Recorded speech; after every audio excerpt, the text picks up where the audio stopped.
റയോപ്റ്റിക്സ് and optical instruments ആണ് കണ്ടുകൊണ്ടിരിക്കുന്നത്. അതിൻ്റെ പാർട്ട് 7 ആണ് ഇന്നത്തെ ചർച്ചാ വിഷയം. ഈ ചാപ്റ്ററിൻ്റെ പേര് തന്നെ റയോപ്റ്റിക്സ് ആൻഡ് ഒപ്റ്റിക്കൽ ഇൻസ്ട്രുമെൻറ്റ്സ് എന്നാണ്. രണ്ടാമത്തെ പാർട്ടായ ഒപ്റ്റിക്കൽ ഇൻസ്ട്രുമെൻറ്റ്സ് ആണ് നമ്മൾ ഇന്ന് ചർച്ച ചെയ്യാൻ പോകുന്ന വിഷയം. അതിൽ ആദ്യം പറയാൻ പോകുന്നത് ഹ്യൂമൺ ഐ ആണ്. ഒരുപാട് പ്രോപ്പർട്ടികളുള്ള, എനിക്ക് തോന്നുന്നു ഒരിക്കൽ ഒരു ട്രബിൾ വന്നു കഴിഞ്ഞാൽ ഒരിക്കലും റീപ്ലേസ് ചെയ്യാൻ പറ്റാത്ത ഒരു ഒപ്റ്റിക്കൽ ഇൻസ്ട്രുമെൻ്റാണ് ഹ്യൂമൺ ഐ. അതുകൊണ്ട് തന്നെ most important of all optical instruments അത് ഹ്യൂമൺ ഐ ആയിട്ടാണ് പരിഗണിക്കുന്നത്. ഓക്കെ, നമ്മൾ താഴ്ന്ന ക്ലാസ്സിൽ ബയോളജിയൊക്കെ പഠിച്ചപ്പോൾ അതിൽ നമ്മൾ പല വ്യത്യസ്തമായിട്ടുള്ളത് ഇവിടെ കാണിച്ചത് പോലെ സീലിയർ മസിൽസ്, കോർണിയ, ഐറിസ്, ലെൻസ്, രണ്ട് വ്യത്യസ്ത അക്യൂസ് ചാമ്പറും അതുള്ള അവിടെയുള്ള ഭാഗത്ത് നിറച്ചിരിക്കുന്ന ദ്രാവകങ്ങൾ, പിൻഭാഗത്ത് റെറ്റീന, അവിടെ നിന്ന് പുറപ്പെടുന്ന ഒപ്റ്റിക്കൽ നെർവുകൾ, ഇതൊക്കെ നമ്മുടെ വളരെ വിശദമായിട്ട് പഠിച്ചിട്ടുണ്ടാവുമെന്ന് ഞാൻ വിചാരിക്കുന്നു. അപ്പോൾ കണ്ണിൻ്റെ ഉൾഭാഗത്തേക്ക് എൻ്റർ ചെയ്യുന്ന പ്രകാശത്തിന് ഇവിടെയുള്ള കോൺവെക്സ് ലെൻസ് പിൻഭാഗത്തെ റെറ്റീനയിലേക്ക് കൺവെർജ് ചെയ്യും. പ്രകാശം വന്നു വീണാൽ ഉടനെ തന്നെ സ്ക്രീൻ എന്നറിയപ്പെടുന്ന നമ്മുടെ കണ്ണിൻ്റെ റെറ്റീന ചില ഇമ്പൾസുകൾ പുറപ്പെടുവിക്കാൻ ആരംഭിക്കും. ഈ ഇമ്പൾസുകൾ ഇലക്ട്രോമാഗ്നറ്റിക് വേവ്സിൻ്റെ ഓർഡറിലുള്ള മൈക്രോ ആംബിയറിലുള്ള ഇമ്പൾസായിട്ടാണ് പുറപ്പെടുവിക്കുന്നത്. ഈ ഇമ്പൾസിനെ റെറ്റിനയുടെ പിൻഭാഗത്തുള്ള ഈ ഒപ്റ്റിക് നെർവുകൾ തലച്ചോറിൻ്റെ ഐ വിഷനെ അനലൈസ് ചെയ്യുന്ന സെറിബ്രൽ കോർട്ടക്സ് എന്ന് പറയുന്ന ബ്രെയിൻ്റെ ഭാഗത്തേക്ക് കൊണ്ടുപോകും. അവിടെ നിന്ന് രണ്ടാമത്തെ കണ്ണിൽ നിന്ന് വരുന്ന ഒപ്റ്റിക് നെർവ് കൊണ്ടുവരുന്ന ഈ ഇമ്പൾസുകളെയും ഒരുമിച്ച്, രണ്ട് കണ്ണിലെയും ഇമ്പൾസുകൾ ഒരുമിച്ച് അത് അനലൈസ് ചെയ്ത് കമ്പൈൻ ചെയ്ത് സിംഗിൾ വിഷനായിട്ട് കാണിക്കുന്നു. ഏറ്റവും അത്ഭുതം എന്ന് പറയുന്നത് ഇവിടുന്ന് കണ്ണിൻ്റെ ലെൻസിൽ വന്ന് വീഴുന്ന പ്രകാശം നമ്മുടെ കണ്ണിൻ്റെ റെറ്റിനിൽ വന്ന് പതിയുമ്പോൾ ഇൻവേർട്ടഡ് ഇമേജാണ് പതിയുന്നത്. പക്ഷെ നമ്മൾ വസ്തുവിനെ തലകീഴായിട്ടല്ല കാണുന്നത്. തലകീഴായി ഇവിടെ റെറ്റിന വന്ന് വീഴുന്ന ഇമേജിനെ നേരത്തെ പറഞ്ഞ സെറിബ്രൽ കോർട്ടക്സ് അനലൈസ് ചെയ്യുന്ന കൂട്ടത്തിൽ വീണ്ടും അതിനെ ഇൻവെർട്ട് ചെയ്യുന്നു.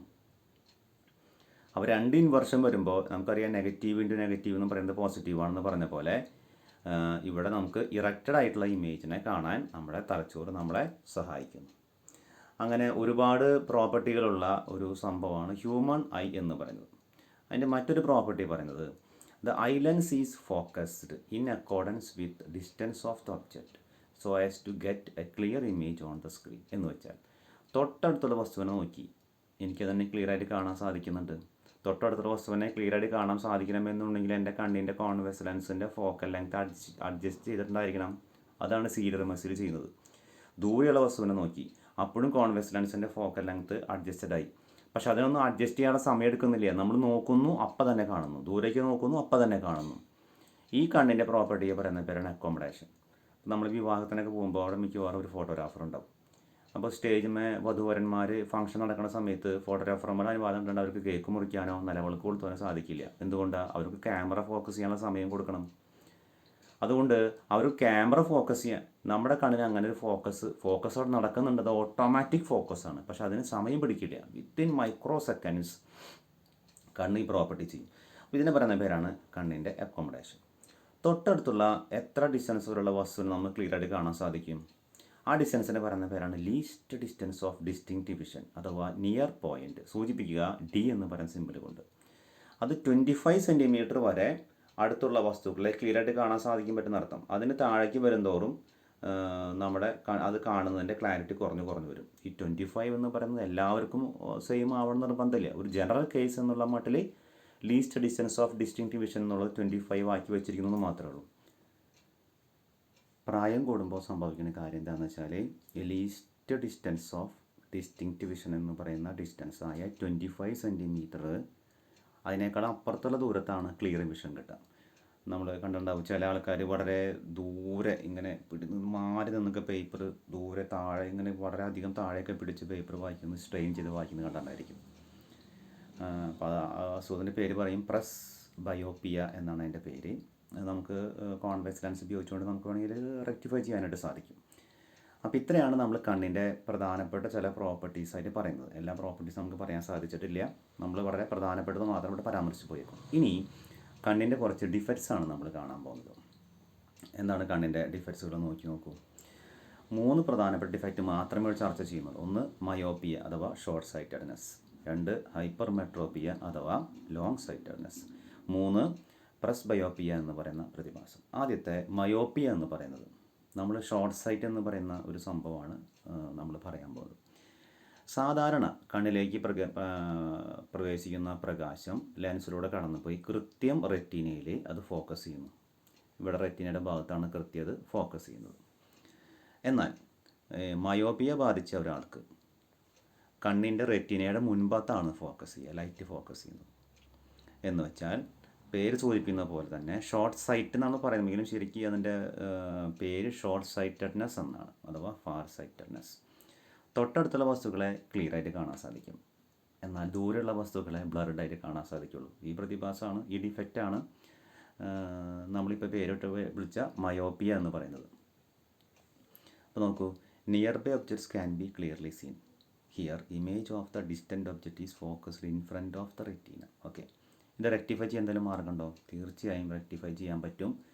കണ്ണിന് മുൻഭാഗത്ത് നമ്മൾ കണ്ണട വയ്ക്കുക, പക്ഷേ കണ്ണടയുടെ ലെൻസ് ഉപയോഗിക്കുന്നത് ബൈ കോൺകേവ് ലെൻസ് ആയിരിക്കണം. രണ്ട് ഭാഗത്തും കോൺകേവ് ലെൻസ് ഉള്ളതായിരിക്കണം. അപ്പോൾ നമുക്ക് കൃത്യം ഇവിടെ റെറ്റിനമേ തന്നെ ഇമേജ് പതിപ്പിക്കും ഈ കോൺകേവ് ലെൻസിൻ്റെ പ്രത്യേകത കൊണ്ട്. ഇതാണ് ഒന്നാമത്തെ ഡിഫക്റ്റ്. രണ്ടാമത്തെ ഹൈപ്പർമെട്രോപ്പിയ. അപ്പോൾ മയോപ്പിയ നമ്മൾ എന്താ പറഞ്ഞത്? അടുത്തുള്ള വസ്തുക്കളെ ക്ലിയർ ആയിട്ട് കാണാം, ദൂരെയുള്ള വസ്തുക്കളെ ക്ലിയർ ആയിട്ട് കാണില്ല. ഹൈപ്പർമെട്രോപ്പിയ അടുത്തുള്ള വസ്തുക്കളെ ക്ലിയർ ആയിട്ട് കാണാൻ സാധിക്കില്ല, ദൂരെയുള്ള വസ്തുക്കളെ ക്ലിയർ ആയിട്ട് കാണാൻ സാധിക്കും. പേര് വായിക്കൂ, ലോങ് സൈറ്റഡ്നെസ്. നമ്മൾ ലോങ് സൈറ്റ് എന്ന് പറയില്ലേ, അഥവാ ഫാർ സൈറ്റഡ്നെസ്. ഓക്കെ, ഇതെങ്ങനെ പരിഹരിക്കാൻ പറ്റും? ഇത്തരം ഹൈപ്പർമെട്രോപ്പിയ ബാധിച്ച ആൾക്കാരിലെ നമ്മൾ നോക്കൂ, ഇമേജ് പതിയുന്നത് റെറ്റിനയുടെ പിൻഭാഗത്താണ്. അപ്പോൾ കൺവെർജ് ചെയ്യാൻ പറ്റുന്നില്ല. അപ്പോൾ ഒരു കൺവെർജ് ലെൻസ് ഉപയോഗിച്ചാൽ മതി. അപ്പോൾ ഒരു കോൺവെക്സ് ലെൻസ് ഉപയോഗിക്കാം. ഇതാണ് ഹൈപ്പർമെട്രോപ്പിയ. മൂന്നാമത്തെ അസ്റ്റിഗ്മാറ്റിസം. കണ്ണിൻ്റെ നമ്മൾ നേരത്തെ പറഞ്ഞു കോർണിയയുടെ ഡിസ്റ്റോർഷൻ കാരണം കൊണ്ട്, ഡിഫറെൻ്റ് ആയിട്ടുള്ള ഷേപ്പുള്ള കോർണിയ കണ്ണിൽ ഉണ്ടാക്കപ്പെടുന്നത് കൊണ്ട് വിഷൻ ബ്ലർഡ് ആവുന്നതിന് പറയുന്ന പേരാണ് അസ്റ്റിഗ്മാറ്റിസം എന്ന് പറയുന്നത്. ഒരു നോർമലായിട്ട് കണ്ണുള്ള ആൾക്ക് കൃത്യം റെറ്റീനയിലാണ് അതിൻ്റെ ഇമേജ് പതിയുന്നത്. എന്നാൽ അസ്റ്റിഗ്മാറ്റിസം ബാധിച്ച ആൾക്കാർക്ക് രണ്ട് സ്ഥലത്ത് ഫോക്കസ്, ഇവിടെ ഒരു ഫോക്കസ് ഫോം ചെയ്യുന്നു, ഇവിടെ ഒരു ഫോക്കസ് ഫോം ചെയ്യുന്നു. എന്ന് വെച്ചാൽ ഇമേജ് ബ്ലർഡ് ആയിരിക്കും അർത്ഥം. ഇത് പരിഹരിക്കാനുള്ള മാർഗം കണ്ണിന് മുൻഭാഗത്ത് ഒരു സിലിണ്ടറിക്കൽ ലെൻസ് വയ്ക്കുക എന്നുള്ളതാണ്. സിലിണ്ടറിക്കൽ ആയിട്ടുള്ള ഒരു ലെൻസ് വയ്ക്കുക. അപ്പോൾ ഒരു ക്ലിയർ ഇമേജ് റെറ്റിനമേ പതിയും. ഓക്കെ, ഇനി നമ്മൾ സിമ്പിൾ മൈക്രോസ്കോപ്പാണ് കാണാൻ പോകുന്നത്. മൈക്രോസ്കോപ്പ് രണ്ട് തരമുണ്ട്. ഒന്ന് സിമ്പിൾ മൈക്രോസ്കോപ്പ്, രണ്ട് കോമ്പൗണ്ട് മൈക്രോസ്കോപ്പ്. നമ്മൾ ഇന്ന് സിമ്പിൾ മൈക്രോസ്കോപ്പ് മാത്രമേ കാണുന്നുള്ളൂ. ഒരു കോൺവെക്സ് ലെൻസ്, ഇതാണ് ഒരു സിമ്പിൾ മൈക്രോസ്കോപ്പിൻ്റെ ഹൃദയം എന്ന് പറയുന്നത്. ഷോർട്ട് ഫോക്കസ്ഡ് ആയിട്ടുള്ള സ്മോൾ ഫോക്കൽ ലെങ്ത് ഉള്ള ഒരു കോൺവെക്സ് ലെൻസിനെ പറയുന്ന പേരാണ് സിമ്പിൾ മൈക്രോസ്കോപ്പ് അഥവാ മാഗ്നിഫൈങ് ലെൻസ്. സിമ്പിൾ മൈക്രോസ്കോപ്പ് ഉപയോഗിച്ചുകൊണ്ട് അടുത്തുള്ള വസ്തുവിനെ മാത്രമേ മാഗ്നിഫൈ ചെയ്യാൻ പറ്റുള്ളൂ. ദൂരെയുള്ള വസ്തുവിനെ കാണാനോ വലുതാക്കി കാണാനോ സാധിക്കില്ല. അടുത്തുള്ള നിയർ ബൈ ഒബ്ജക്ട്സിനെ മാഗ്നിഫൈ ചെയ്യുന്ന ഒരു ഡിവൈസ് മാത്രമാണ് സിമ്പിൾ മൈക്രോസ്കോപ്പ്.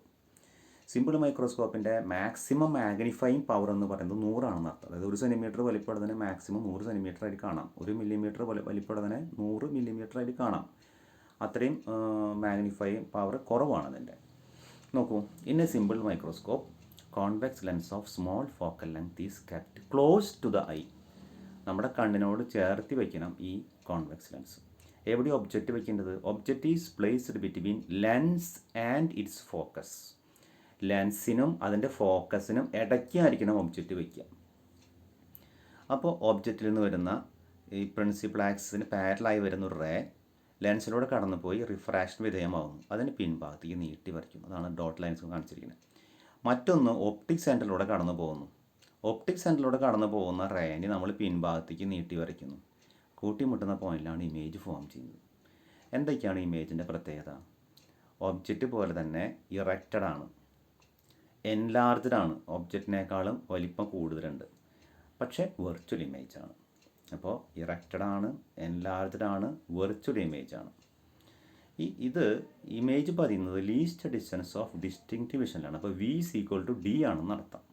ഓക്കെ, ഇനി നമ്മൾ അതിൻ്റെ മാഗ്നിഫൈങ് പവർ കാണാൻ പോവാണ്. Magnifying power of a microscope is defined as the ratio of angle subtend by the image to the angle subtend by the object. ഇതാണ് ഏറ്റവും മിനിമം വാക്കിൽ പറഞ്ഞാൽ മാഗ്നിഫൈയിങ് പവർ എന്ന് പറയുന്നത്. Angle subtend by the image to the angle subtend by the object.